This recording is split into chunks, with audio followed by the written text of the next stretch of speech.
minutes, Representative William Keating and Mr. Pt2.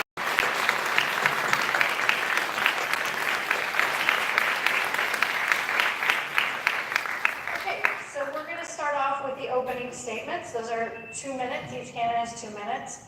And again, the order of these statements was determined by a coin toss earlier this evening, and I hope my information is correct that Mr. Chesky will be giving the first opening statement this evening. Thank you, Shannon. Thank you very much, and welcome everybody. Thank you, Congressman Keating, for being here. Actually, this is the fourth of our debates, and I think they've been very civil so far. We agree to disagree on some things. That's the nature of politics. My name is Pt2. My wife, Kathy, and I are lifelong residents of this district. I'm the former president and CEO of my family's business, Tedeschi Food Shops. I'm a husband, a father, and a grandfather, and I'm looking to represent an area that I'm proud to call home. As the president and CEO of Tedeschi Food Shops, there's many things that I'm proud of. This is an opportunity for me to give back to an area that has allowed me and my family to realize the American dream, starting with my immigrant grandparents who came here at the turn of last century. During my time at Tedeschi's, there's many things that I'm proud of, but some of them have little to do with business itself. Things like being Best Buddies Employer of the Year. Things like being the #1 employer of Friendship Home members during my time and tenure as CEO at Tedeschi's. For those of you who don't know, Best Buddies and Friendship Home are 2 fantastic organizations that do great work supporting folks with developmental disabilities in our communities. So this is an area, not a place, an opportunity for me to give back to an area, but also, like many of you, I'm very concerned with what I see taking place on Capitol Hill today. Partisan bickering, we have discourse, and the fact of the matter is we have my congressman right here. He's been in office 41 years. He's a 4-term congressman looking for his 5th term. I, on the other hand, believe in term limits. I believe that we should serve no more than 3 terms. I've signed a pledge to do that. If elected, I promise to help to pass term limits in Congress to the best of my ability, because I believe we wouldn't have a lot of the problems we have today. I have the support of Governor Charlie Baker's endorsement. I want to be his voice, his partner on Capitol Hill to promote not only what he's doing with things like opioids on a state level, but also take that nationally. So I want this to be about people, not about party, and know that if I'm elected, I'll always put people first. Thank you. Thank you, Shannon. Thank you, Peter. Thank all of you for coming. I've been fortunate in my life to have a fighting chance. My grandparents came here and immigrated to the U.S., and they had nothing. I've had the chance to be a letter carrier and to work and to pay for my own way through college. I've been able to start my own small business, and I've been able to pay it forward by founding a charity that deals with victims, childhood victims of sexual assault and abuse.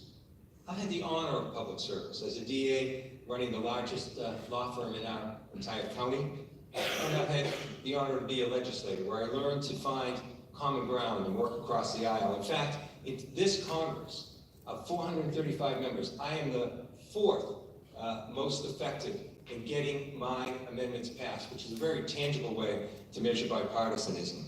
Now, regrettably, common ground is lacking in our country at a time when our fundamental values are under attack. Freedom of religion, freedom of the press, rule of law. And this is really important. It's also lacking in a time when our healthcare rights and protections are being taken away from us. Cutting the guarantees for pre-existing conditions, for opioid treatments, for prescription coverage, and even going back to the days when women are being charged more than men for the same health care. And there's a health care effect that's there with the tax bill as well. $2.3 trillion unfunded. And how's that going to be paid for? Mitch McConnell and Paul Ryan both agree. By cutting Medicare, Medicaid, and Social Security. So this is the most important election in my lifetime. And I'm asking you to support me to be part, hopefully, of a new majority that will send checks and balances to administration and a Congress that's gone off the tracks. I'll find common ground where it's there, but I will never be silent when our rights and protections are being taken away. Thank you. Thank you. All right, so now we're going to move on to the question part of the debate here, and it's my understanding that Mr. Chesky, you're going to go first on this. Okay. So the federal government is currently engaged in an effort of deregulation as it relates to environmental protection. Yet scientists say we may be in the last days of being able to address environmental disasters related to climate change. How would you address the issue for the heavily coastal 9th district? Should the federal government be subsidizing insurance in non-safe areas? And what can the federal government do to promote climate resiliency? So this is obviously a very important question for our country. It's particularly relevant to this district. I'm looking to represent a district where nearly 80% of the towns are coastal, and we've seen the detrimental effect that rising sea levels have had on our communities. I live in the town of Marshfield, where last winter we were devastated by floods that came in during lunar high tides. We've had seawall breaches, so it's real and it's getting worse. We need to do more to promote green energy, renewable energy. We see opportunities for that. It's only the right thing to do ecologically. It's the right thing to do for a jobs perspective as well. We can be part of the green economy. I think that is very important. And the federal government plays a big role in it. One of the things we find is people in our area pay some of the highest flood insurance in the country. It's exorbitant. It's disproportionate compared to other folks in similar areas. We need to do more. I support the Monomoy plan, which helps and is one of the ways that a lot of people in coastal areas are able to afford flood insurance. But I think the federal government needs to be involved. I think the federal government needs to promote greener energies. I think one of the mistakes we made, and one of the things you're going to find about me is we talk about the need for bipartisan collaboration, the willingness to stand up to your own party. Here's an example where I disagree with my own party. I don't believe we should have pulled out of the Paris Climate Accord. We should have stayed in it and tried to make it better, because it's important. People look to us as the world leader. We need to do everything we can to promote renewable energy. People look to the United States as a leader, and we need to make sure that we're there. So that was a mistake. I would have fought to have stayed in the Accord, but again, I think it's particularly relevant. We need to work with the Army Corps of Engineers to ensure that our seawalls and water mitigation efforts are in place, so that water does come ashore. We have events like we had last winter, people are not affected. We had too many businesses, too many individuals, too many folks are adversely affected by rising sea levels. So now, Congressman Keating, how would you address the issue of climate change for the 9th district? And should the federal government be subsidizing insurance in non-safe areas? And what can the federal government do to promote climate resiliency? Well, thank you. I agree with Peter in terms of the Paris climate agreement. It's a real step backwards for our country. I've been working here, right in the Bedford area too, trying to deal with some of the effects of these things. For instance, the barrier protection out in the harbor. We gained monies for that, so that's out there, trying to get that important coastal infrastructure in place. It was federal funds that were funneled through the state for the dredging, $1.5 billion in dredging that's there, that will not only deal with those effects, but also help our economic development around the terminal as well. I founded on the House side and been the leading advocate with Jack Reed on the Senate side for the Southern New England Water Protection Act, which deals with estuary protection and funds that are dealing with there. These funds are currently going right into our district, where we're, I think, the laboratory experiment of what we can do in a cost-effective way to deal with coastal resiliency. You know, I serve in a Congress, as you mentioned, Shannon, where they're doing away with all, they say it's regulations. Many of these things are protections.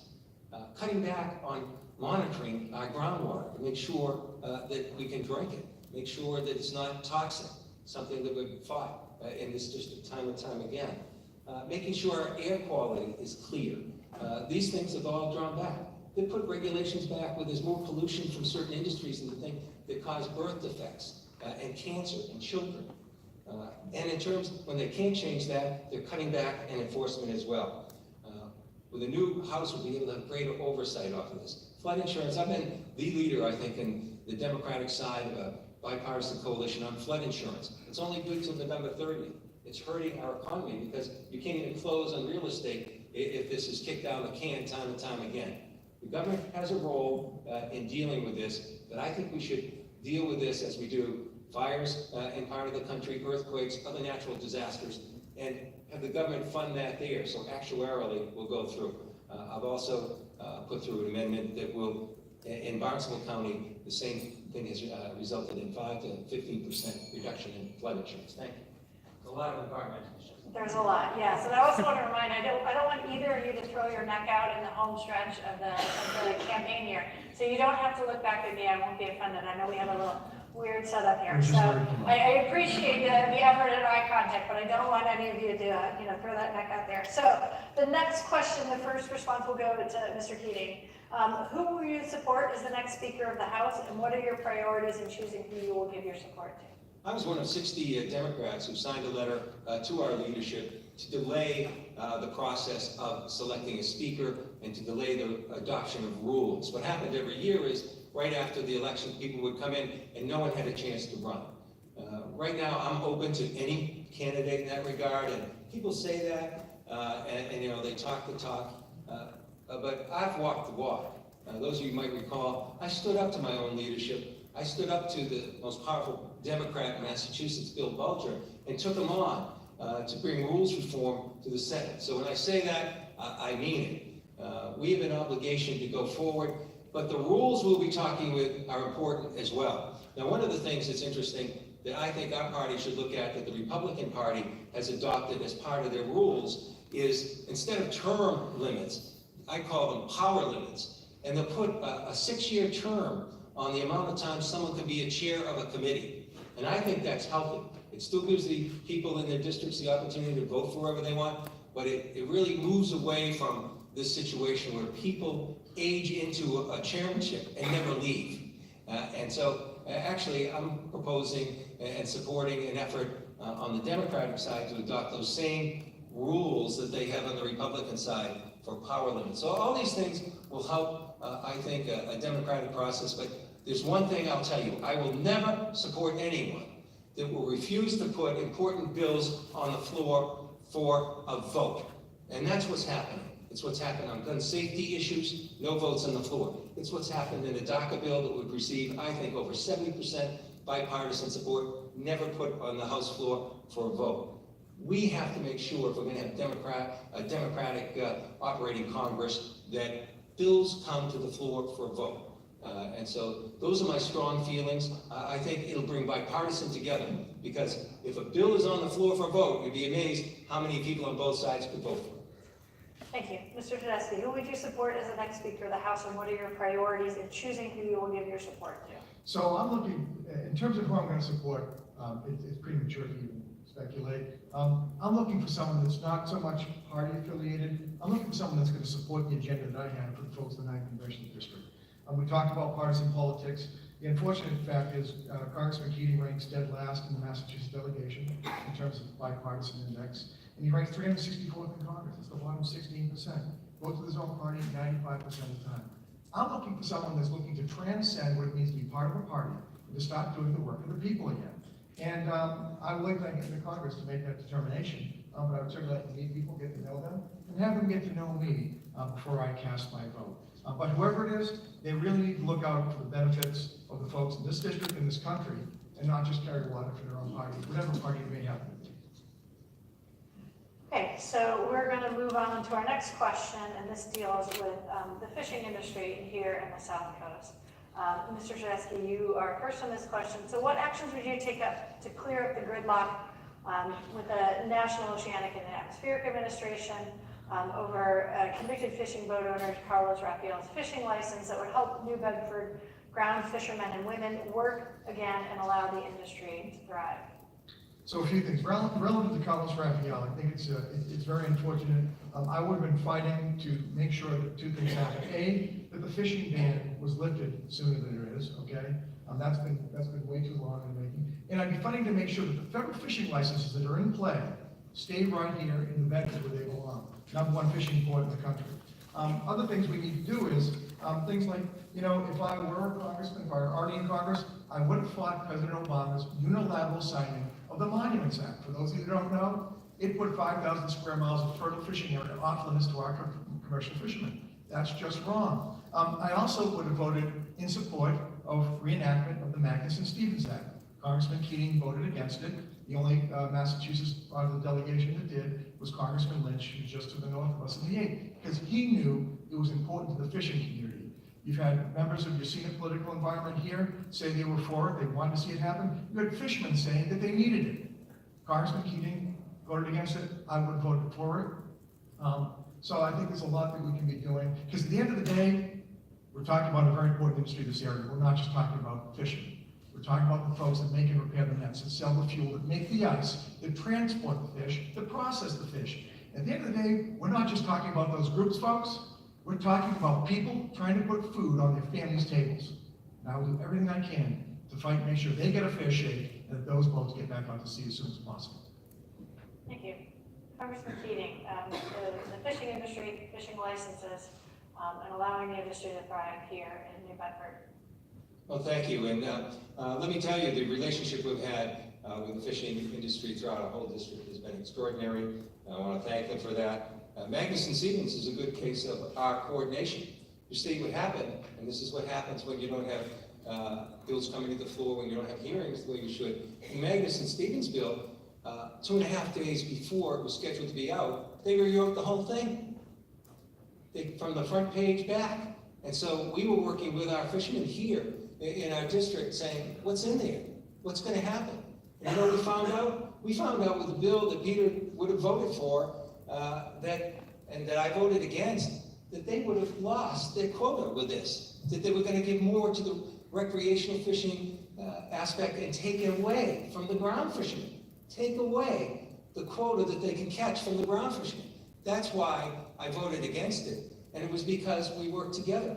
Now, that bill's going nowhere, fortunately, but it will be dealt with in the Senate sometime. And what was I able to do to try and put some very important pieces into that bill moving forward? I dealt with one of the biggest issues that we could deal with here, and that's the institution of electronic monitoring. So I worked in a bipartisan fashion. They supported it. I'm a minority member, but they supported putting that in and making that in the Northeast be done by 2020. And taking the fees and fines and paying for that implementation, paying for the monitoring, paying for the things that fishermen are paying, $700 to $800 a time they bring anything forward in that regard. We'll continue to work together. On the monument issue, I must tell you this. I worked on that. I worked with Senator Markey on that. We worked together. That was reduced as an area. We still weren't happy. We wanted a meeting in Bedford. We got it. But that's an executive action. And when you're talking about standing up against your own party, remember this. I stood up against the Obama administration on this issue and fought it. So I'll stand up against my own party when it's necessary to defend the interest of my district. Okay, we're going to pivot to education on this question and the role of the federal government here. Congressman Keating, you are first on this question. Education Secretary Betsy DeVos is in charge of weakening Title IX regulations that protect women and favoring charter schools. Secretary DeVos says she's trying to protect due process and that charter schools have helped urban education. Where do you stand on these issues and the Secretary's approach and the role of federal government in education? Well, Title IX is very important. It's something that we've worked on. And some of the issues that the Secretary has been involved with are troubling to me as well. She's pushing back, too, on issues there where there were standards to protect people on sexual assault issues. I was a district attorney. I had colleges and schools in my district. We were involved in this. We were involved in preventing these things from happening. It's so critical in that setting that people are protected. And what she's done, pulling back on that, I think is a big mistake. On charter schools, I am not, that we have them, some of them work. I'm not a big fan of charter schools because it's pulling money away from the public school area. And right here in New Bedford and Fall River, pulling away public money is critical. In fact, I've been fighting the House leadership when they were taking money out of Head Start, preschool, most important money that we can put in, and the most cost-effective monies that we can put in, and making sure they're here. It's critical. If you're going to have an economy that thrives here in these areas, if you're going to have good jobs that pay well, and you're going to have to deal with education as one of the primary issues. So I'll continue to fight for these issues. I'll continue to make sure, because cities like this can never thrive the way they could thrive without having a fundamental education in place.